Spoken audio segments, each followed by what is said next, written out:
Manhattan Bank has been serving the Gallatin Valley since 1905. Started by local farmers in order to help grow the agriculture industry, Manhattan Bank has since grown into a full-service bank serving the entire valley.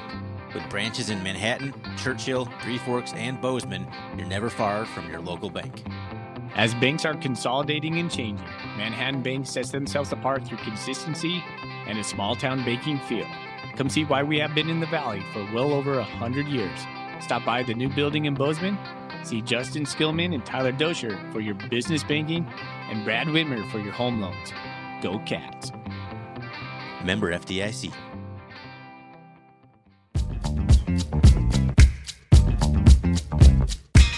Welcome, everybody, to the R&R Catcast, a fan-based podcast focusing on Montana State athletics.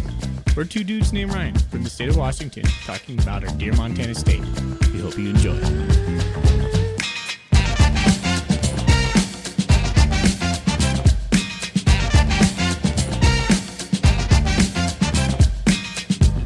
All right, welcome back, Bobcat fans. Thanks for joining us on another episode of the R&R Catcast. I'm one of your hosts, Ryan Foley. He's your host, Ryan Thornburg. We are the Ryans of the R&R, the Montana State affiliate of the Big Sky Podcast Network. And we have a sweet sponsor in Manhattan Bank, taking care of all your banking needs in the Gallatin County. You have 4 locations: Bozeman, Churchill, Manhattan, and Three Forks. We're here again. It's still Cat Griz week. We got like a little Cat Griz checkup. How you doing out there, Bobcat Nation? That's what we want to know. And so we're sitting here with our good buddy Colter Nuanez from ESPN 1029 Missoula and chief editor and producer over at Skyline Sports. Colter, thanks for being with us, buddy. I like that, dude. I'm going to go start calling myself the chief editor. That's great. We always just call ourselves the co-founders. My brother was teasing about that the other day. He's like, co-founder makes it seem like we don't do all the shit we do. I was like, yeah, I know. So chief editor, that's what I'm going to start calling us. So that's great. Thanks for having me, man. And fun being with you guys. And Foley, you sound like a pro, man. You're doing the live reads like real life radio guy. It's pretty impressive. I love it. Yeah, he's getting it down, man. He's got this down. I do the outro. He does the intro. We kind of got our thing going. For sure. It takes practice though, right? I mean, even when I first started doing my radio show on ESPN by myself, man, I was so not smooth at it at first. And, but I mean, you just keep doing it and you get better. And, all of a sudden you got great sponsors like Manhattan Bank. So good job. This is fun to see this podcast grow. You guys are doing awesome. And I couldn't do this one alone. I have to bounce off of somebody. I'm so much more reactionary in my conversation style. There's no way I could drive the whole thing. For sure, man. Definitely. How busy has your week been, Colter? Oh my gosh. I feel like I'm 2 weeks behind already. It's only Wednesday, but it's really good. I mean, I was thinking about it earlier.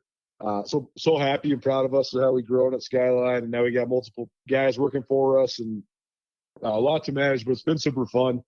And so anybody that's listening, I'll just give a plug right away. We're doing a fun series of stories that we've done for the last couple of years, analyzing some of the top matchups in this upcoming game. And so you can find those at SkylineSportsMT.com. But I just posted 2 new ones. The 2 matchups that we analyzed today were the Montana State wide receivers the Montana wide receivers versus the Montana State secondary. And then Tommy Mellott versus the hype, basically, right? Because Tommy Mellott is it's so good, right? But he's never started a Cat Griz game. And as we know, the Bobcats, I think their greatest strength as a team is their ability to stay steady and kind of navigate the waters. And then, at the end, make the right adjustments. And, they got this kid who can just figure out a way to make huge plays down the stretch. And, but can he do that in this environment, in this rivalry? I mean, it's hard to doubt him at this point. He's been lights out as the starter there at MSU, but interesting just to think that for as much success as he's had, he's just now coming up on his first year anniversary as the starting quarterback for the Cats. So, wow. This will be a whole new experience for him. And, that's what Brett Vegan always says. He said he's an incredibly smart kid, and sometimes they just need his experience to catch up with his brain. But you just wonder how much of the feeling out process can happen in this game, because what do the Grizzlies like to do? Well, they like to punch you right in the face, and they're trying to just roll you right out the gate. So I think that's one of the huge parts of this matchup, but that's our latest matchup story. Is this Tommy Mellott versus the hype and the moment that will be this rivalry game debut. Do we just want to just kind of dive right into some questions about some of the matchups or anything else we kind of want to hit on? Hold on. I want to give props to Colter because Okay. I watched the Miracle in Missoula for the first time yesterday, and I thought you did a good job on camera, Yeah, you man. did, man. Like, you were very fluid man. in your presentation and the way you tell the story. It was pretty captivating to me. So I want to say you did a nice job. The whole narrative of that 2018 game was awesome, but it was well done. Thanks, man. Well, it's funny because I've gotten several texts about that today because as people that don't know, it dropped on YouTube earlier this week. But it's funny, I was invited to the debut and I was actually going to be on a panel and talk at the theater in Bozeman when it debuted. And I helped Dawson with it quite a bit, especially on the copyright side of things and stuff. And a lot of that press conference footage as well was from Skyline, which was cool, gratifying to have that stuff used in a historical context. But I got COVID on my birthday 5 days before the debut, so I couldn't go. And then I haven't had a chance to watch it this week. So you guys have seen more than me, but I can't wait for it. I was teasing my mom. I was saying that, being on the radio, writing in the newspaper, whatever, that's all child's play. My whole dream always when I was a kid was to be on a documentary, and so cool that it was about Cat Griz football. So thanks for saying that. I can't wait to watch that thing, though. I heard it's really good. Oh, it was a great watch. I think it's good just to paint the rivalry in a good light. It's not necessarily all about like pro Cats and anti Griz. I thought it just did a good job of describing the rivalry and just a moment in time in the rivalry, basically. And I think you hit on that so well in the way that you expressed that opinion. Well, cool, man. Well, thanks for saying it. I appreciate it. I want to kind of piggyback on that a little bit because it did shed light on how fierce Jeff Choate felt about the game. I thought the key moment in that documentary is you have a camera view of him giving a speech, Cat Griz Week, to the players, and the fire that just came from him was just unreal. And so I had a question for you was like, does Montana State need that Jeff Choate mentality in order to win this game? Or can they win it? I'm not going to say like a Rob Ash mentality. I guess that would be diametrically opposed to that, at least in my view. But does it need to have a Jeff Choate mentality? I know it helps, but does it do the Cats need it? Yeah, man. I think that's going to be the eternal question until it's not anymore. Right. What you said, diametrically opposed. I do think these two teams have diametrically opposed styles, right? It's, Cats are steady as it goes and, won't be beat attitude and all the things that we've been talking and writing about all year. And they just find ways to win. And, some people want to say it's just luck, but it's like I was saying on my radio show, I mean, if you win the game at the end of the game 4 times in 6 weeks, it's not luck. You know what you're doing. And, but can they just have that patience and that steady demeanor all the way to the end? Because Montana's style is just to come out and rip your throat out. That's what they want to do. When the Griz start fast, they seize the momentum and they carry the momentum. They've been unbeatable for the last couple of years. But when they don't and they have to get into a back and forth chess match, they almost never win. It's been one or the other basically since Bobby Houck returned. Last year, as we know, what they do, they knocked the Cats back on their heels on the second play of the game, and then they just kept on rolling. And, Montana didn't really actually play well on offense at all in the game last year, but they just got out to a good start and they were able to play their style. So, that's all to say. I think that it's funny because last year's game definitely plays a huge factor in this because of the Griz coming in with a ton of confidence. I could tell that talking to Bobby Houck and all his players all week. They're incredibly confident, for sure. I also think, though, the Cats getting ripped in Missoula last year is an advantage for the Cats. Because I do think the only game in this whole time that Brent Vigen's been the head coach for the Bobcats that he was in over his head was the Cat Griz game last year. But I promise you, he's not going to be in over his head this year. I mean, he is one of the best in terms of like the CEO running the organization style head coaches that I've ever seen. And he's so good at quality control and analyzing what they're doing wrong and fixing it. And that's why his teams just get so much better as the year goes on, because he knows how to analyze it so well. He's such a, I think his humility allows him to see their weaknesses. So I think that he knows that they were were overwhelmed last year in Missoula. They're back at home. That's a huge deal. But I just think that them losing last year will have their coaches ready to roll, and they won't be overwhelmed this year. So I think it'll actually play into being an advantage for the Cats. So, but I mean, to answer your question, we won't know. I mean, let's say the Griz whipped the Cats like they did last year a couple of times in a row, and that's just, it's the Bobby Houck style of doing it. Well, then that narrative is going to spring up for sure. But on the other hand, if Vigen comes out fire and brimstone and has them rolling, or they win in the way that he has become accustomed to winning, and I mean, they've won a ton of games already under Brett Vigen. How crazy is this? Jeff Choate won 29 games at Montana State. Brett Vigen's already won 22. So, I mean, he's been winning at such an unbelievably high level already. But I don't know if we'll know the answer to that question until we know the answer to that question. I think it could be either or. I think it's such a different approach to this team. The identity of this team is so different than it was than last year, too, especially before the playoffs, before Tommy Lott took control of the team. So I think even like the stylistic approach to last year, which was the Cats get a lead and then just hold on for dear life and let the defense win the game, it's complete opposite this year. Like the offense is winning the games and the defense is the one that's kind of holding on. So it's going to be very interesting to see how it all plays out in terms of both like what they learned from last year, but also how different the Bobcat team operates this year. Well, that's what I mean. I mean, that's what I mean about Vigen being so good at being able to shift, right? Mm-hmm. I mean, you're right. Last year it was get a lead and then just hand the ball to 22 over and over and over again, see how far Isaiah and Fonse could bleed out the clock and let the defense roll. And now they're just spreading all over the place, running for 1,000,000 yards and just gashing people. So, I think it shows exactly how Vigen can pivot and analyze.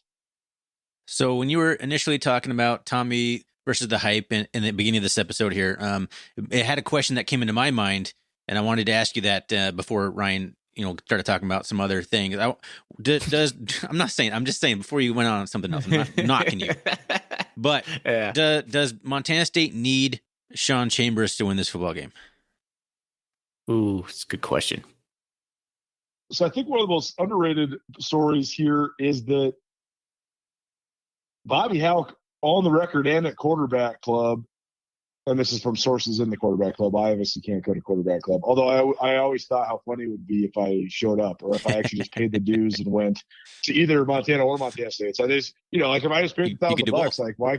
Yeah, right. Like why can't I just go? Right. I mean, not to say that I just have $2,000 to go spend on quarterback club, but regardless, but Houck has said in public settings multiple times that he expects Chambers to play and that he thinks that's going to be a challenge for the Griz. Or excuse me, he said it multiple times that he thinks he's not going to play. Excuse me. Okay. Houck has said he thinks that Chambers is likely not going to play. Vigen has said he thinks he's going to play. Interesting. Vigen said in his press conference that Chambers was cleared last week and that they just didn't want to put him out there because they knew they had an overmatched opponent, which, by the way, how bad is Cal Poly? I mean, I can't even believe it watching them 2 weeks in a row. That game was like a surreal experience. Like the Cats played the last guys they could play at running back, and they still set a school record for rushing yards. It's crazy. The only team worse than Cal Poly I saw was the Cal Poly team that played in the spring of COVID season, which they were even worse. Unreal, man. I don't know what's going on there. Bill Baldwin's got to figure that out, but that's not working. But anyways, though, it is interesting that Vigen says he's going to play and Houck says he's going to not. But I do think if he can play, that's an interesting new weapon for the Cats. I mean, we haven't seen the full complement of Tommy Malott and Sean Chambers in. I don't know if we've even seen it this season play out. I think we're building up to it, and then both guys just got hurt. So I don't think we've really seen them compete together in the way that maybe Taylor Housewright has envisioned to this point in the season. So it'll be interesting to see if that actually plays out on Saturday or not. It's weird to me, though, Thorny, that Sean Chambers is best when he is in a groove. Best throwing. And we talked about that on Monday. Like, yeah, UC Davis was his best game. And I still argue that UC Davis was probably Montana State's most complete game, but that came on the heels of him having to take over at Eastern Washington. I don't know if we played if we played Chambers in spot duty during this game. It depends. Like, if the Grizzlies have the momentum, how's the Chambers going to react to that? If Montana State's rolling and we're gashing them on the outside zone, maybe Chambers is like just, an elixir to all of it. It's hard to say. Colter, if you had to put a number on it, how many rushing yards do the Bobcats need to win or to be competitive in this game? Man, well, so here's the other thing is, Jay Hill was actually the one that pointed this out to me, Weber State's head coach. It's kind of like an aha moment. And he was like, hey, he's like, what Montana State really in its essence does is very simple. He said, Coach Vigen's entire formula is based around rushing the ball for more yards than the opponent and turning the ball over less. And he's like, if you go through their stats, I bet you that they have lost very few, if zero times, when they have won the rushing battle and turned the ball over less. Both of those factors. I went through it. That's exactly right. Like the Cats, I think they're like 18-0 when they rush the ball more and turn the ball over less.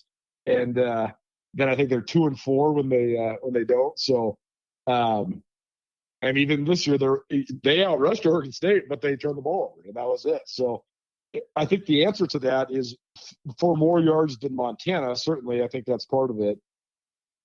I think it's going to be so interesting, though. I think that the other part of the other one of the most undertold stories on the Griz side is that people are just kind of assuming that Patrick O'Connell is going to play, but like that high ankle sprain is, he's been out for 2 games and he's a tough SOB. So if he's out, he's hurting for sure. And his ability to set the edge, that's going to be such a huge factor. The Griz have so much depth and they have so many good players on their defense. But I think they only have 2 great players on their defense, and that's Justin Ford and Patrick O'Connell. Marcus Welldale can be great, but O'Connell is also very much superior to their other edge guys. They have a million inside linebackers. I mean, they seriously play 6 inside linebackers. But as far as outside guys, the drop-off after O'Connell is huge. So if he does play, he won't be 100%, and that could be a factor. And if he doesn't play, that's huge. That's a bad loss. It's a big loss for the Grizzlies. So I don't know, though. I mean, I think the Cats, with how much they run the ball, how often they run the ball, and the yards per clip that they get running the ball, I mean, if they were held to 200 yards, that would still be, that'd be a third less of what they're averaging right now, which would be actually a pretty significant defensive effort given what everybody else has been able to do against them. But, last year they rushed for like 70 yards. So, I think at least 150, but probably more like even 200 is probably the magic number, just given how often they're going to need to run the ball. Yeah, I was thinking like 225 in my head. I don't know where I came up with that number, but I feel like less than 200 is going to be a problem for the Bobcats. And fascinating. I mean, fascinating how good their offense has been. That 225 seems like a low number for them. Right? It is. But also, the Griz defense, the Griz run defense has been so good that seems like an absurd number to get. I mean, Weber ran for 180 against the Griz, and it was like, it was bizarre to watch because I've watched this Griz team live so often the last couple of years as well, and that's the one thing that they've consistently just been so good at is stopping the run. So, it's gonna be. I mean, that's one of the matchups in the game for sure. Is just best run defense in the conference, best rush offense in the country. A thought about Afonso. Afonso's suited up this game. He's planning on suiting up. Do you think, without Afonso, do you think that's been kind of a silver lining for MSU's production in the run game? Yeah, such a good question. I can't remember if it was on my radio show or my podcast. I recorded so much stuff this week already. It all blurs together. But anyways, we were talking about exactly that. I think it was with my brother on the Big Sky Breakdown podcast. I think, when it comes to that organizer, CEO, boss man role, Vigen is so good at just sort of analyzing the big picture and making the right decisions. And one of the biggest decisions he made last year was don't screw it up. Like you got like 9 guys who are among, if not the best players in the conference or the country at their position. So like just play those guys, let those guys produce as much as you can. And, so that's what they were doing with Afonso, is just give them the ball and get out of the way. And, they had such a good offensive line in front of them as well. But I do think their run game has become so much more creative. I mean, I'll tell you this, man. I was teasing Montana State Sports Info. They did such a good job of hooking me up with interviews with the coordinators. I had a podcast each week with one of the 3 coordinators for the Cats. But really enjoyed my time with Taylor Houseright. But I was teasing MSU Sports Info, was telling them, man, it's pretty crazy. I'm only going to get to talk to that guy like 5 more times in my whole life because I just think he's grown so much. He's so talented and he's so creative. And he's also so young and just has such a good demeanor for like relating to new age kids. he's just going to be a star. And I just, maybe he sticks around a couple years in Bozeman, but he's going to be big time sooner than later for sure. And, I do think that Fonte not being there has made it so that they've had to be more creative, but they have been more creative, and it's made their run game way, way, way more dynamic. So, Colter, we're doing a bit of a collaboration here, but we've been asking all the questions. Maybe I feel like I'm sure you have some questions for us. For sure. No doubt. This has been fun. Thanks for having me. And thanks. Thank you for coming on. Sports, of course, man. Check out SkylineSportsMT.com and keep listening to these guys for sure. I want to know your guys' perception of Coach Vigen, because I think amongst the fan base, there was a lot of apprehension when he first came in, just because he was so different than Coach Choate. And I also think that this game, for better or worse, is going to continue to color that, right? Like, there's going to be a certain sector of Bobcat fans that, if the Cats get their butts kicked again and it's deja vu from last year, and you're a 9-win team going into it and you're a 9-win team coming out of it, and it costs you a league title for the second year in a row, there's going to be a lot of people in the fan base that are saying, all right, well, Vigen's been great, but also we got to figure out a way to beat the Griz. But otherwise, though, he's been so steady and impressive, and last year's national championship run bought him a lot of leeway, I think, across the board with most rational fans. So, but what do you guys think of Vigen now here as we wind down year 2? Foley's pointing to me. He wants me to take that. First of all, I think the Cats are going to share the championship no matter what, because UC Davis is going to beat Sac State next week. Book that. Nice. So I'm surprised Ryan wanted me to take this, because I think he's much more opinionated on this than me. I think I'm pretty much fully on the Vigen train right now. I'm going to see what comes on Saturday, but even if we end up losing that game, just what he's done this season with like so many injuries and so many talented players leaving the program, graduation. I'm fully on board with what he's doing, and I believe that he can win a lot of football games at MSU. It might take him a little bit of time to get over that hump in the Cat Griz game. I hope not, but I'm the Bobcat fan who I was stoked how last year played out. Losing to the Griz, make it to the national championship, I'll take that every year. It sucks, but it's a bigger fish, in my opinion. National championship, I want to win the national championship. Obviously, that didn't go well last year in Frisco, but that's kind of how I'm envisioning Vigen right now. I'm bought in. I'm liking what he's doing, and I think he makes good hires, young good coaches like Housewright. I was definitely a little concerned when we hired him initially, but this year I'm like, and like you said, Housewright's he's a rising star in this profession. So I think he has a good eye for talent. How much has the perception of him changed in the fan base? Because I think that people were ready to just like burn him at the stake after the Cat Griz game last year, but then they were just like unbelievable on offense in the playoffs, and then boom, they've been lights out. Like seriously, best in the country on offense this year as well. It's crazy how much a year can change. I mean, that's what I mean. He's grown so much. He has. I mean, he's a first time head coach. Like that was his first year, and he went to the national championship. And like you said, he didn't screw it up. That was his game plan.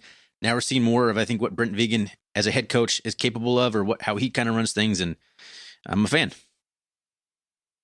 So, like when I spoke to Coach Vigen 2 media days in consecutive order, he felt a lot more comfortable this year than he did in the first year. I don't know if you got that sense, Colter, but when I sat down across from him, his shoulders were at ease a little bit more. There was a smile on his face.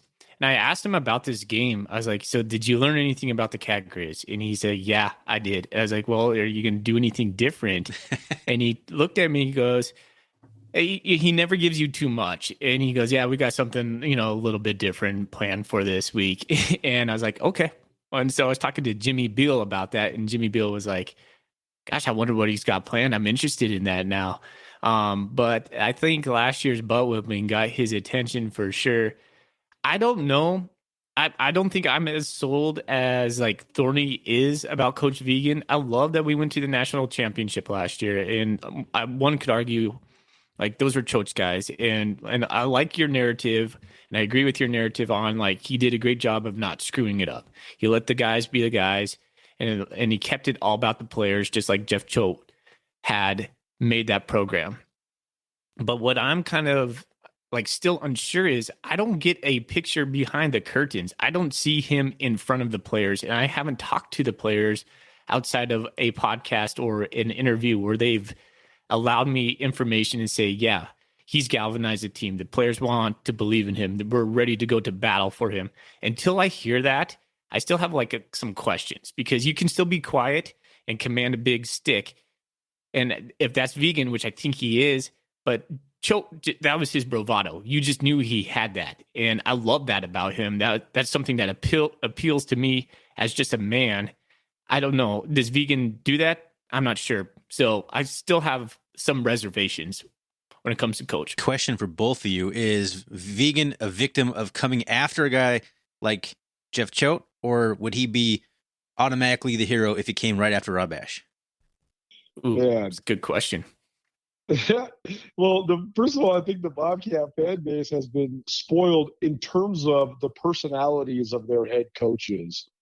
Rob Ash aside, Rob Ash was straight as an arrow. So we're going to have to look at the film, Rob Ash. Exactly. Hat on a hat, solid, 11 on 11, God. But goddamn, that guy knew a lot about football. He taught me a ton about football. I was thinking about that the other day. I felt very thankful to have him as the first coach that I covered on a quote unquote big time newspaper beat, because he was very cordial and he explained things very well. And he would bring me into his office all the time, and he would get on the board and draw stuff up. And he was just a great teacher. He was just sort of in over his head when it came to the magnitude of certain things that it took to be elite, sustained elite at Montana State. But Camp has been spoiled, man. I mean, for real, as somebody that's now worked in sports journalism for 16 years and somebody that's studied the history of coaches in the Big Sky Conference, Jeff Choate and Mike Kramer are two of the most dynamic, amazing, unique personalities ever. Like, for any player or coach or anything, man, it's just so interesting. So I do think that colors the opinions that people have. Well, yeah, I mean, imagine if Brett Vegan came when Rob Ash came, but then went 21-4 right out the gates, went to the national championship game. Like, people would be wanting to build a statue of him. So, I do think that, and again, that's why it all goes back to this game, because Vegan has been unbeatable in the FCS except against NDSU and Montana. That's it. He is undefeated against the FCS. Besides that, you can't knock that, no matter how small the sample size is. So, I've covered the Cats intensively for 12 years. I've never seen them win in Flagstaff. I've never been to a game when the Cats won in Flagstaff till this year. I've never seen the Cats. I've only seen the Cats win in Ogden once, and it took a superhuman Denarius McGee effort. So, at least we forget that no matter how good the Cats have been, they've had problems winning at the tougher places to play in the league on the road, and Vegan's done it. So, though, Choate has an elevated reputation amongst Bobcat people because he beat the Griz 4 years in a row. That's why this game colors it so much, because, again, if they lose this year, people can start questioning, even though, like I said, he hasn't lost to any FCS teams except Montana in the regular season. It would be almost like if you could take the best of Jeff Choate and the best of Bryn Vegan and then just marriage that together. Bobcat fans would just be like in heaven. But here's a hot take for you. Here's a hot take for you. If Jeff Choate would have been the coach of the Cats last year, they would have beat the shit out of the Griz, and there's no way they would have went to the national championship. Exactly. That's right. That's what I'm saying. That's why I'm on the Vegan train at the moment. And to be honest, too, like, going to the national championship has opened my eyes to this Cat team, this coaching staff, in a different way. Like, to me, and I know this week is all about the Cat Griz, but the pressure feels not as the magnitude of it is not as big for me personally, because I know we have like the playoffs ahead of us, and I don't know, the Cats could get whipped on the first game. We could lose out, seriously, but a semifinal, I think at this point, for both the Grizzlies and the Bobcats, semifinal, if you're not making the semifinal, then what are we doing right now in the FCS? So that's where my feelings tend to go. Totally. There's also a chance too here, though. Like, that's the other thing, is that if the Griz win on Saturday, people are going to say it's because Brett Vegan isn't fiery enough, or he's not Jeff Choate, or he doesn't know how to get guys up for the rivalry. But what if, just X's and O's wise, it's the worst matchup in the league for the Griz, or for the Cats, because it is. The Griz are the worst matchup in the country for the Cats, because the Griz are the fastest defense in the conference. And the thing that the Cats do in the run game is they stretch you horizontally. That's why they can get away with this undersized offensive line, because they're so athletic. They beat you to the perimeter. They seal you off. The running backs are so good at cutting. All that stuff. Tommy Watt's so good at seeing it. But the Grizz are going to beat you to the spot. And so, they're still going to be able to get some room, getting a backside and gaps and stuff like that. But I guess what I'm saying is that I hope people understand that there's a matchup element to this as well as the intensity of the rivalry. Oh, for sure. There's definitely a lot more X's and O's than there is just the fact that it's the Brawl of the Wild. I mean, football is all about matchups. We know that. Colter, I want to be respectful of your time. I know you mentioned you wanted to be about 20 minutes on this bad boy. We're pushing 30 already. Is there anything else you want to ask us before we get out or anything like that? Well, I mean, I guess I'll just get out of here on this then. What's your guys' take on this game? I mean, what's kind of your feeling about the Griz, and what do you think of just this matchup on Saturday? Just like every year, some days I feel like we're going to win. Some days, like, there's no way we're going to win. It depends on when you ask me, Colter. I'm feeling right now. I'm feeling pretty confident. Like about the Bobcats' chances in this one. I don't think it's going to be a blowout by any stretch, but I'm feeling pretty good.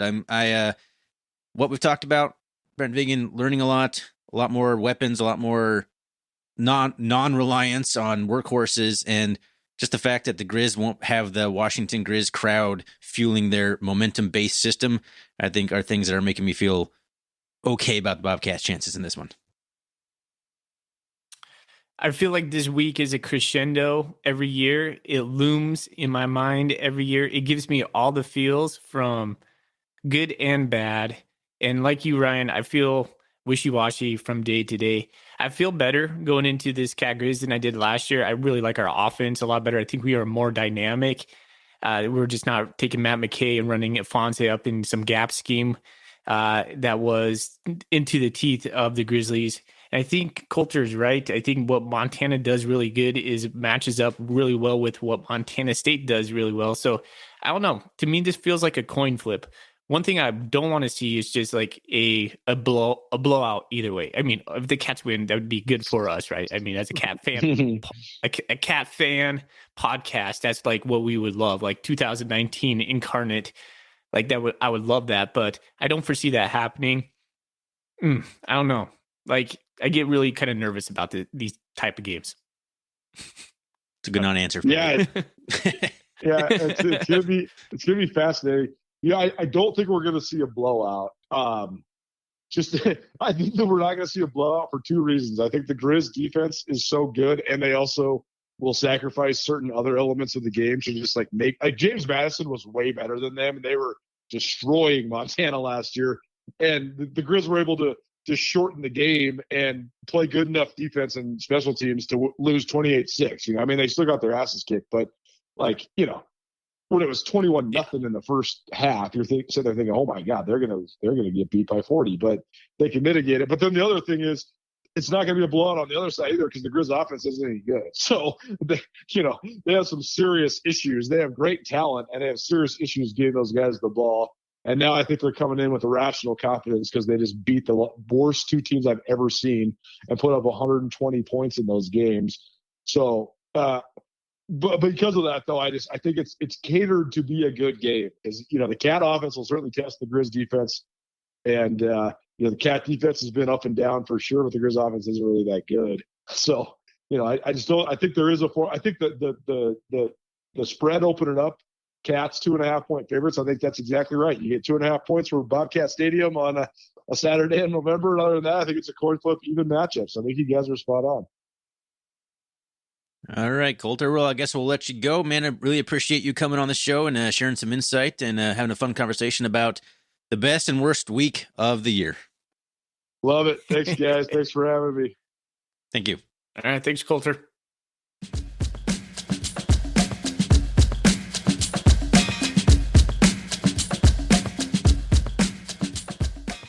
All right. Well, that was Colter Nuanez of ESPN Missoula and Skyline Sports MT. Really appreciate him coming on and doing a little collaboration with us for Cat Griz Week, bringing some good content out there for Bobcat fans across this great nation. Foley, what do you think of that conversation? It was awesome. I love Colter's insight.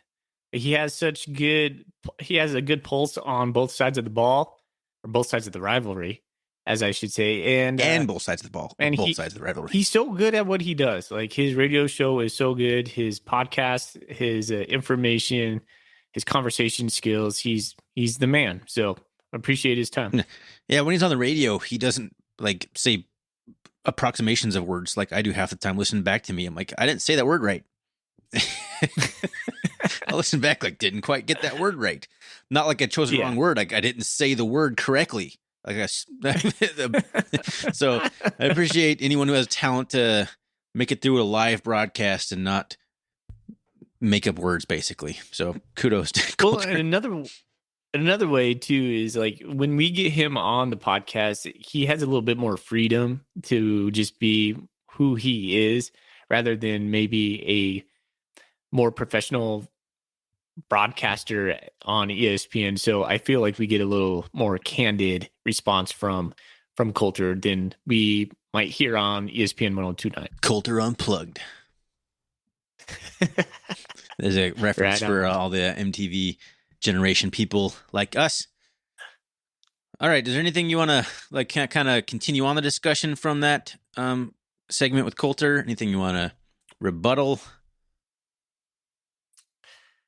I think I'm good to go right now. So let's just continue like the check in and let's talk about a couple other topics. I feel like we've done a pretty good job on our first episode that went for an hour and a half of kind of talking football and matchups. I don't think I've had any epiphanies or revelations since then. And I'll give you an opportunity if you want to talk any football here, but I think we kind of want to talk to some overarching kind of cat Griz narratives that aren't necessarily on the field. How's that sound? Yeah, so I do have one more kind of narrative I want to talk about. All right. And so it goes about their strength and our strength. So our strength is running the ball. Their strength is stopping the run. Do the Griz make us one-dimensional if they stop the run? And it like so the Grizzlies are like we're yeah. So to attack the Grizzlies, where do teams attack the Grizzlies? You know this answer. I'm serving it up to you. Yeah, the answer that I've heard people talk about, and I haven't watched a lot of Griz football, but it's like up the seams, right? That's everyone talks about. The seams are the weak spot of that defense. Where does Montana State not pass the ball? We've done it a few times, but no, the seams, no. We don't typically go there. We don't attack. We have it in our arsenal, though. I'm positive of this. So I imagine their middle linebackers, Robbie Houck and company, playing close to the line of scrimmage because they know we like to run the ball. If we could attack the middle of the field and these seams, I feel like that would benefit us, but we haven't practiced that. We haven't shown it. The most we've seen from it would probably be Sean Chambers passing plays, UC Davis, Eastern Washington, and when he's getting on his groove. Tommy Malot's strength is not the middle of the field. I'm just kind of worried a little bit. I think if you ask me fully, do you have a concern going into this game? That is a concern of mine. If the Griz take away a run game, which I don't think they will do fully, can we attack them in the passing game? I'm not sure. Good question. What do you think about that little that patented Taylor Housewright pop pass where it looks like a QB draw and the quarterback kind of sneaks forward and reads the middle linebacker, and then if he bites on it, he just pops it out to the running back or to tight end? I think has also been involved in this. So I think that's something that could be effective, right? You got to get those in a row. You got to get the Griz defenders thinking about where they're going to go, because their absolute key to their success is playing fast, getting to their spot, like Colter said, beating you to that spot. If you make them just hesitate for 1 second on where they're going to go, that's where you can have them. And I think that's a great play to do.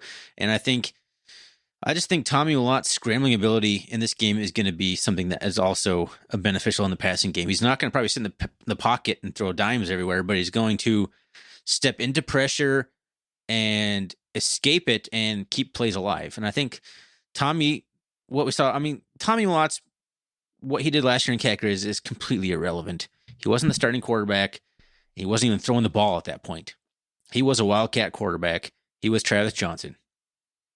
This year, I think he's a whole different ballgame, and I think having a mobile quarterback with his escapability is going to be something I don't think the Griz have really seen. Where's Cleveland Thomas going to make a play in this game? Could it be over the middle? Could Willie P go over the middle? Could Taco Dowler catch something over the middle? That's what I'm talking about. I want to see those guys in space, and that's where the space is going to be on Saturday. I feel like all of our passes over the middle are to the tight ends. Yeah, and that's not bad. I mean, That's Derek fine. Snell is an absolute animal. Shane Pickering, animal, dog, right? As the saying goes. So that's just a concern. I would like to see that. I would like to see us take the next step in that. And it wouldn't take but 2 to 3 passes to get them thinking, right? Thorny, we're not talking about like every down, every play. We just need a couple of completions to say, hey, we got that if we want to go back to it. And I think that has to happen early to set that tone. Do you think Colter said that the Griz sound real confident in this matchup? Do you think part of that confidence is the fact that the last 2 games, all the Bobcats have done is trying to throw fades, back shoulder passes down the sideline and haven't completed any of them? No, I think that confidence comes because I think Coach Bobby Houck was talking like smack to Brendan Vegan in his compliments, like veiled smack in his compliments to the Cats in Vegan. Hey, we think the Cats are going to be good. Coach Vegan's awesome. That's Bobby Houck saying, yeah, he's good. He's awesome because we think we can beat him. He wasn't gonna say stuff like that about Jeff Choate. Now, I'm not saying I want Jeff Choate. Don't get me wrong on this. Like, I just watched the Miracle in Missoula, so I might be a little bit influenced on all that hype. But I think Bobby Houck is very calculated in the way he talks. He is who he is, and I think he was just giving us a little bit of a smack talk right there. Is there a worse first assignment for a young aspiring journalist reporter than having to interview Bobby Houck? Gosh. You ask him the wrong question and he bites your head off. Yeah, so confrontational. I wish they would have some balls just to come back at him and say, "Why you got to be a dick?" Pretty much, yeah, right. Anyway, okay, so I have a question here. You've said it, Colter said it. How maybe it's just not a good matchup for the Bobcats. Maybe the Griz defense is just basically built to stop teams like the Bobcats. Explain 2019 to me then. Yeah, I don't know. I've been thinking about that today. I actually wanted to ask Colter about that. I think we were running a different zone, or a different. We were.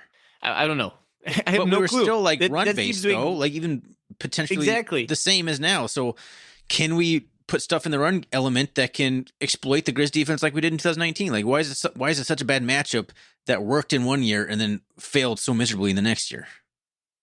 Granted, those were 2 different teams and 2 different quarterbacks and everything was different, but why can't we implement some of those things the Griz were running the same exact defense then.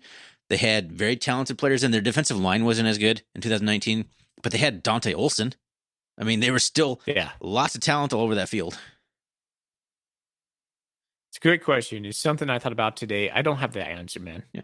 I'm not saying we can replicate the success. I'm just saying, like, why does it automatically have to be this terrible matchup when we have dominated this matchup once before? I don't know. Yeah. A lot of that was misdirection, and a lot of that was creativity in the run game, and we don't do so much misdirection, I think, this year yet. We'll see. It's going to be a very interesting matchup on Saturday, and now I'm getting excited for it. Now I'm feeling good about the Bobcats, but you ask me tomorrow morning, and I'll be like, oh, no, we're going to get crushed. I'm a roller coaster this week, man. I'm a roller coaster this week. Let's talk about game day real quick. I got a question for you, buddy. Yeah. No, let's hold off on game day. Do you want to talk about game day right now? Sure. So, no, let's do something else. Okay, sounds good. I know we're going to talk about it, but we later. Are. All right. So why don't we talk about, if you're assuming you're done talking about football stuff here. I'm never not done talking about football stuff. I can sprinkle it in anytime I want. That's true. I'm not saying we have to be done. I'm just saying let's move on to a different subject, and if we come back to it, whatever. Let's talk a little bit about the documentary that came out, man. The Miracle in Missoula. I think we both have watched it at this point. What do you think of it? Unreal. I said on Bobcat Nation, I felt like I was blessed after watching it. It touched me. Like it really did. I know that sounds corny, Ryan, but I went back and rewatched Jeff Choate's speech probably 3 times before ending the first run through. And I paused it, and my wife, I had her watch it. I was like, watch this. It's just important right now. and it just gave me goosebumps. I know some guys say they were crying. I don't think I was. I did not shed a tear. It was really cool. It was amazing, actually. I'd never really seen or heard those kind of like prophetic takes from Jeff Choate. It's like, we're never going to lose to the Griz. You have a chance to never lose. Like all these kinds of things he said. Like we heard a little bit of that in the media, but really unveiling the curtain about how much emphasis he put on that game was kind of a little bit eye-opening to me. And obviously, we don't need to get into Jeff Choate's philosophy too much, but maybe that's why he didn't win against Weber State, those kinds of teams. But man, did he put some importance on that. And he knew that everything went through that game. You win that game, the rest will take care of itself. And he never lost to the Griz, and he went out on top. And and just besides the Jeff Choate angle of that, I just thought it was a fantastic look into the rivalry at a certain snapshot in time. I thought it did a really good job of like not being like anti-Griz necessarily, but just like these people are a part of the story, and this is what happened in this time, and this team was special, and it culminated in this amazing play that will be remembered by Bobcat fans and Griz fans, whether you like it or not, for the rest of the rivalry. Because it's the same situation as every year on Twitter. Every year, Griz fans are talking about how amazing that 1997 game was with the whole. I don't remember exactly the specifics of that game because I didn't watch it live. But the point is, like, there's a, it's one of those plays that would be immortalized forever, whether or not there was a documentary made. And that's what was so cool about the documentary. It was just kind of more than just that singular focus. I love your answer. Mine was like, oh, it was so good. It was awesome. And then you just gave all that. Great job, man. I don't usually do good at that kind of stuff. I feel pretty good about my my articulation on there. I'm in a good mood right now. The beers are flowing. We didn't do our beer segment here, but I got a couple in me. I drank one while we were talking to Colter. He didn't know that. I didn't say that. I was drinking one. Feeling pretty good. Yeah, man. We were the target demographic for that documentary ultimately, and I loved it. It was very well done. Dawson, I had it down. Is it, help me with his last name. Arnstorff, right? I don't know. I'm sure to pronounce it. Man, this is terrible. We talk about how awesome this is and then, butcher his name.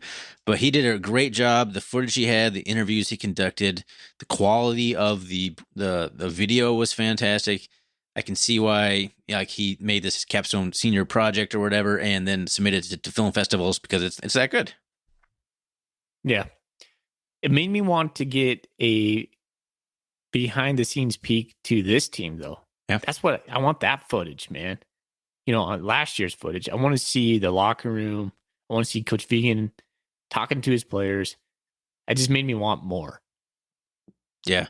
I could see that too, but maybe we'll get that. Maybe we won't. I don't think there's anyone quite on the Montana State's payroll who's doing kind of what Dawson was doing. Yeah. It was clear that he was going to move on to bigger and better things, Yeah. and now he's at LSU, Louisiana State. Right. So he's doing his thing. Good for him, man. Yep. All A right. must watch for Bobcat fans everywhere. Absolutely. Yeah. So you want to talk about some game day? College game day coming to Bozeman. What's on your mind? Got a question for you. Lee Corso, he does the whole head thing with the mascot. If he puts on Monty's head, it's going to go bad. It's going to for go him. bad. Oh, honestly, I don't. It's not going to go bad for us necessarily, but have you thought about Lee Corso and picking either Champ or Monty to put on? I don't think Lee Corso is going to be there. He's missed a couple games from health concerns. And I don't think he's going to go to Bozeman, Montana when it's going to be like 5 degrees in the morning. I think that kind of general consensus is he's not going to be there. I don't think I've heard that officially one way or the other, but I don't. So he hasn't been there in a couple times. I honestly don't watch game day. So, I've watched it here and there a little bit over the years, but I don't like religiously watch the program through and through. I know they pick. I know someone puts on the head who's been doing it since Lee Corso has been out. I don't know who's been doing it. I couldn't tell you. But I've been going to all my son's basketball games in the mornings. So the question remains: whoever's doing it, putting on that Monty head is going to be a bad time for them. But I don't know how it's going to go. That's a good question. I haven't really thought about that. Yeah, and there's lots of snow out there. They could be pelted with snow. I hope Bobcat fans behave themselves, but we'll see what happens. I also know there's going to be plenty of Griz fans in that throng of people behind the broadcast little station there. So I don't know. They'll be booed heavily, but I don't think anything too crazy is going to happen because of it. I hope he puts on Champ's head and make me pretty cool, pretty proud to be a Bobcat fan and pretty cool to see. Yeah, right. This day has the makings of a fairy tale. Is that the word I'm looking for, Thorny? Yeah. Oh, we screwed this one up. That's fine. Is it a fairy tale? That's fine. I'm okay with that one. All right. I mean, even if they pick the Griz, like how much football, how much Montana State stuff do these guys know? I'm sure they do the research. That's the thing. I'm sure they do. Like they're a professional outfit. They're not coming in there just winging it, but they don't really know anything, right? No, you can't learn enough to pick this game properly in like a few days worth of research on your bus trip across the country. But so whatever happens, I hope they make the right choice and pick the Bobcat head because that will make the crowd the happiest. It'll make me the happiest. But ultimately, the game's not even aired by them, so it doesn't really matter in the end because they will cut to LSU and Auburn or whatever's playing. I have no idea. Good point. Is game day going to be a distraction for this football team? I don't think so. I think it's something just to add to the pageantry. I don't think it's needed, to be honest. I think the story tells itself. My wife and I were talking on the couch today before I came downstairs to record this podcast. I was talking to her about the Apple Cup, and I was like, why isn't the Apple Cup as big as Cat Griz? And my wife said, she's like, well, because people in Washington have more things to do than just pay attention to the Apple Cup. And Montana, it's the only game. Mm-hmm. She's like, not as many people care about the Apple Cup. I mean, it's a big deal to the Cougs and it's a big deal to the Huskies, but it doesn't have the feel of Cat Griz. And I was just trying to articulate. I was like, why does Cat Griz feel so much in so many ways? And I think it comes down to just being a Montanan or being adopted into that program, a school, an institution that supports that. Like you talk to my mom could care less about this game, but she knows it's Cat Griz week, right? It's a known thing in Montana. It's such a big deal. It's such a special rivalry because of that. Because you grow up, you're a Cat fan or a Bobcat fan. There's no pro sports teams. Like it's kind of like an insult. There's nothing else going on, but it's also what makes it so special because it is the top dog. It's the top event. It's the top social event. It's the top, like every single checkbox you want to do. It's the top thing in Montana, period. So that's what makes it so special. And it's been going on for so long and everyone's so entrenched with it. And it just consumes the whole state for an entire week. Productivity just falls off the map. I mean, that's what makes it so special. And that's why I personally think it's the best rivalry there is. Like, there's no one else, no other states really have this exact set of circumstances leading to one game being so more important than anything else going on in the state, period. I think you're absolutely right, Ryan. It is something that, well, the United States needs to know about. It is a fierce rivalry in football. It's one of the top rivalries that we can state. And, both sides need to be told the story. Both sides are deserved of the story. Absolutely. Although I don't like so Ryan, a little question to kind of go off of this. What do you think about them touting all those wins? They're like, oh, we own like 73 wins against the Cats and blah, blah, blah. Okay. And So for it. The next segment of this, you're not on Twitter. I'm on Twitter. There's some Griz takes out there that I wanted your opinion on, but I also want to kind of just avoid the basic smack talk, aka the record, the overall record. That's going to happen in every single conversation you ever have with any Griz fan online. They're going to eventually bust it out. I made a tweet today. don't play a drinking game to that because you will die. If you drink every time someone mentions the overall record to you as a Griz fan, you'll be drinking a hell of a lot. So I kind of want to just ignore the basic smack talk, like the standard stuff that's there every year. There's a few new things this year that I wanted to kind of get your opinion on. How's that sound? All right, let's go. So game day, we're on game day right now. So I want to kind of ask you some questions here. A big thing I've seen from Griz fans on Twitter pertaining to game day is they're worried that Bozeman's atmosphere and facilities and stadium and everything is so awful that game day will come and they'll be like, this is terrible, and they will never come back to the state of Montana again, period, anywhere. They're not going to come to Missoula, Bozeman. It'll be so bad because we're such a JV high school stadium and all that garbage that game day will never come back. What are your thoughts on that take? Well, they're setting up in Dyke Field, which is across Kagi right there on the practice football fields with the Spanish Peaks in the background, Bobcat Stadium nestled right there. I don't know if you can't see that as beautiful. Don't know what to tell you. I think that's silly. I mean, hey, I will give them props. Washington Grizzly Stadium nestled against Mount, what is it, Sentinel? Is that what it is? The big mountain with the M on the logo? Is that what they have? I think so. That's a pretty cool setting. Not gonna lie, that's a very cozy setting. Washington Grizzly Stadium, a very nice looking stadium. It's really good. I do wish it would get hit by, a random torpedo or a bomb. Not gonna say that. Yeah, that I'm hoping for that to happen. But if there was a miss, going to Washington Grizzly Stadium might not be a bad place to miss. In jest, right? But no, they have a great venue over there. It would showcase really well. It's very tight. All the mountains are right there. But Bozeman's beautiful. I don't know what they would be whining about. And also, I think they probably will show different parts of the campus as well. Montana State has a beautiful campus with beautiful buildings, both modern and classical. It's going to show well, man. Montana in itself is just beautiful. There's nothing to worry about. It's going to show well. There's going to be the area that the people pack on TV in front of the little station they have set up there. It's going to be packed. It's going to be packed full of Bobcat fans, and it's going to be packed full of Griz fans. It's going to be a zoo. It's going to be chaos. There's going to be high energy. The energy is going to be electric.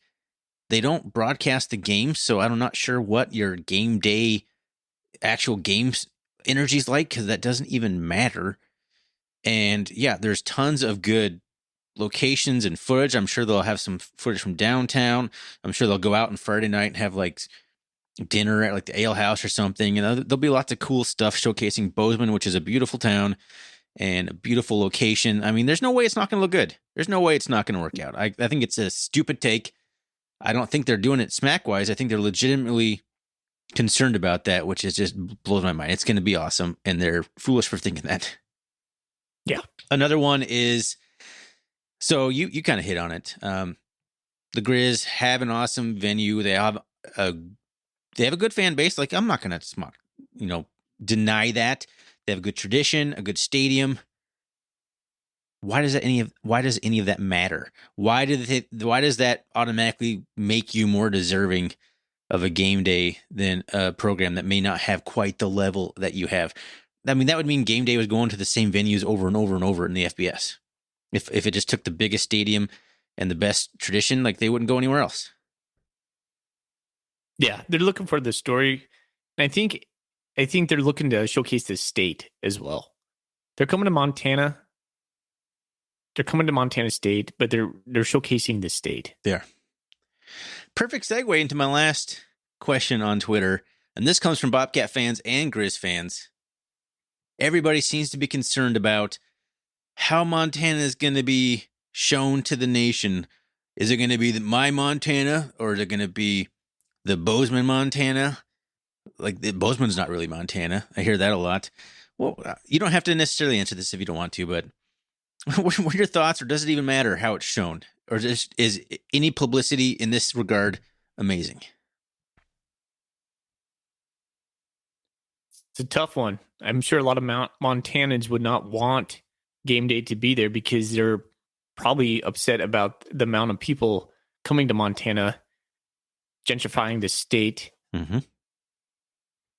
It's a tough question. Yeah, what are your thoughts? I'm a little bit lost on it. We don't really go into these kinds of questions on the podcast. That's a bit more, I don't know. Too deep for us. It's a little deep. I don't know. I've always been kind of a roll with the punches. Any publicity is kind of good publicity. I mean, when you were growing up as a Montanan and before internet, you saw like Montana mentioned in any national news thing. You're like, oh yeah, Montana. You just get like proud of it. Like you're happy to be there. And all of a sudden now it's like, no, too much is bad. Exposure is bad. Stop moving here. I don't know. I don't agree with that take necessarily. I just think no matter how they spin it, it's going to paint Montana in a cool light because Montana is awesome and there's so many different aspects of Montana. It's not any one group of people. It's not any one type of thing anymore. And I just think however it's done is going to be cool. Even if they bring Kevin Costner up there and make it all like Yellowstone-y, I still think that'd be cool. That'd be entertaining. Personally, I don't know. Yeah. Well, don't put too much stock in it. Not everybody's going to be watching game day on college on Saturday. This isn't like it's just it's like a 3-hour episode on TV. It's going to be okay. It's not going to make or break Montana. There might be like 2.5 million people who watch it. Yes. It's not this huge thing that's going to like just enjoy the moment. Don't overthink it. Just enjoy the moment. There you go. That's a great takeaway from that. Just enjoy it. There we go. All right. Those are the kind of the main arguments I've been seeing on game day. So I just wanted your opinion on those. My next one, a lot of opinions on is the Miracle in Missoula. Griz fans are mocking this endlessly on the Twitter sphere. Number one take is the Griz were really bad. So why would you make a documentary about beating the worst Griz team in the last 30 years? Oh my gosh, it's not even about that. It's not. They don't even know. It doesn't matter.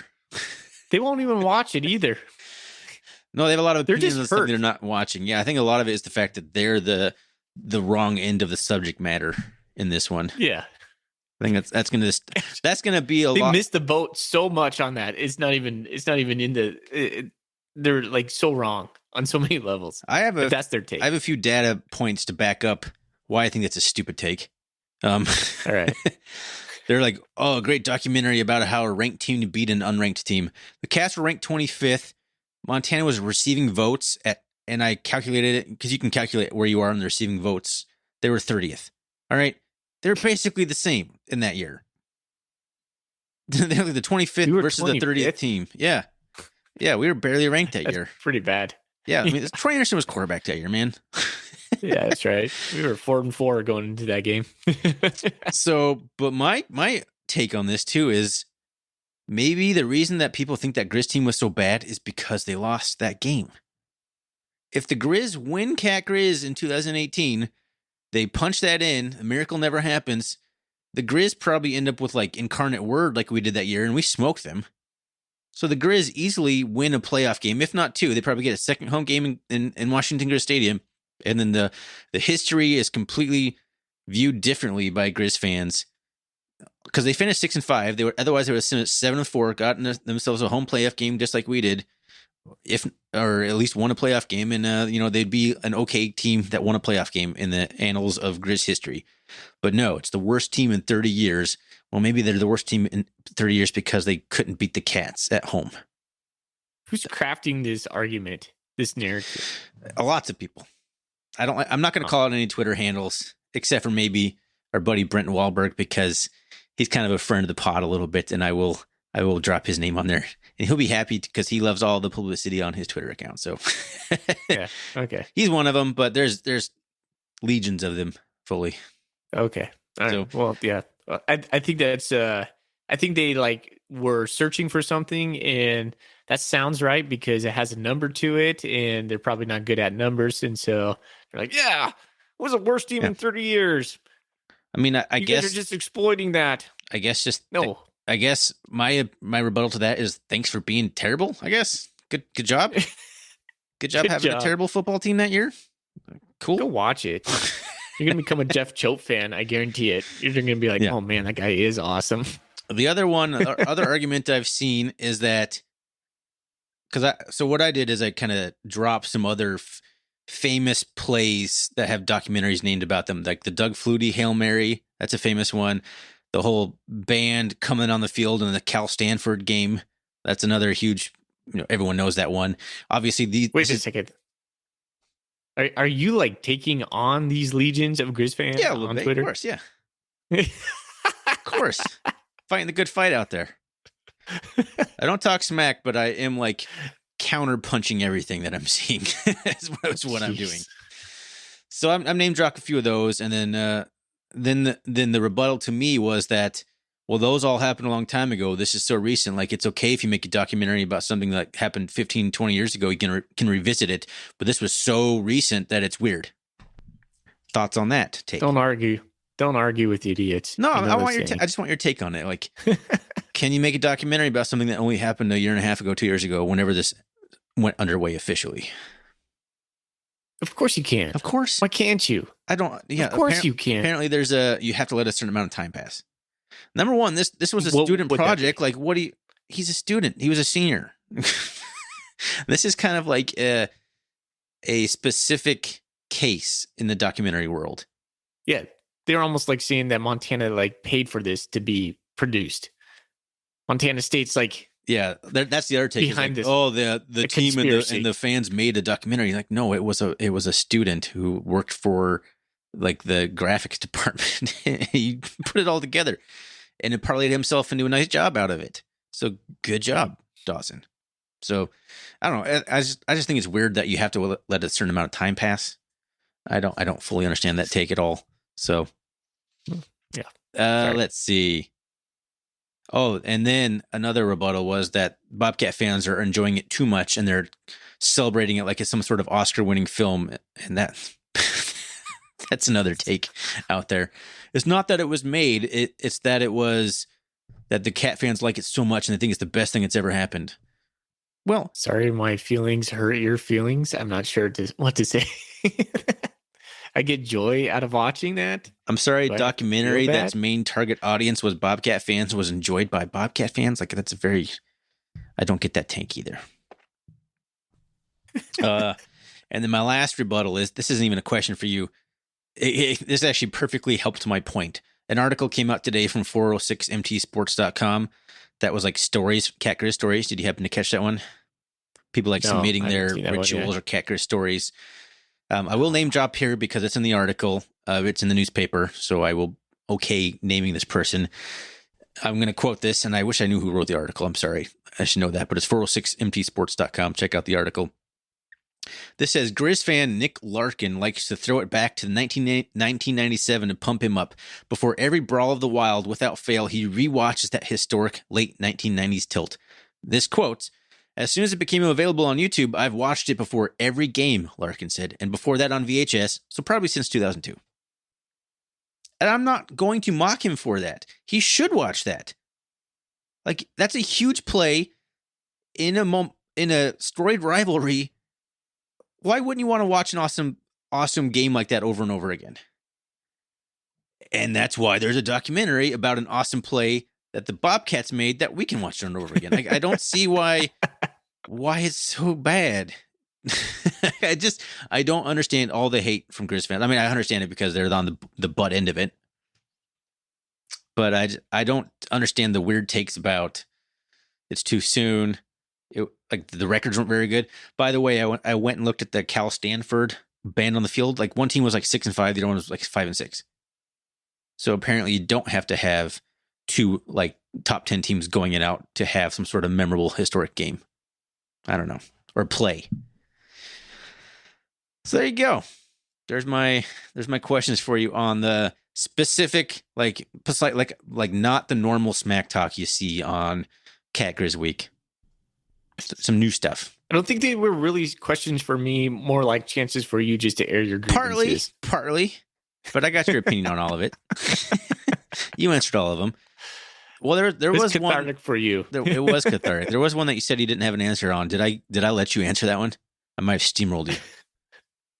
Sometimes you do. I'm not sure. I'm good though, Ryan. I'm good, man. I think we're at a good spot to close this up for tonight. All right. I think this could be a good episode. I think people I get the sense that people want us to be a little bit more hot takey, Griz smacky than we are. And this wasn't really just not who we are. That's not who we are. And this wasn't really Griz smacky. Like, this is mild, but I think it's a little bit more heated. It's a little bit more fuel on the rivalry. Just my opinions on some things that were just grinding my gears this week. So you're not on Twitter. Don't go on Twitter and get yourself worked up, because if you go to the actual tweet from game day where they announced they're coming to Bozeman, just go read the comments and the retweets from Griz fans. It's all hate. It is all bitter. I just feel sorry hate for those people. Yeah, I feel sorry. Just for those enjoy people. it, man. Like, I would have been cool if game day went to Missoula last year. I would have wished it was in Bozeman, but it'd still be an awesome spotlight on everything.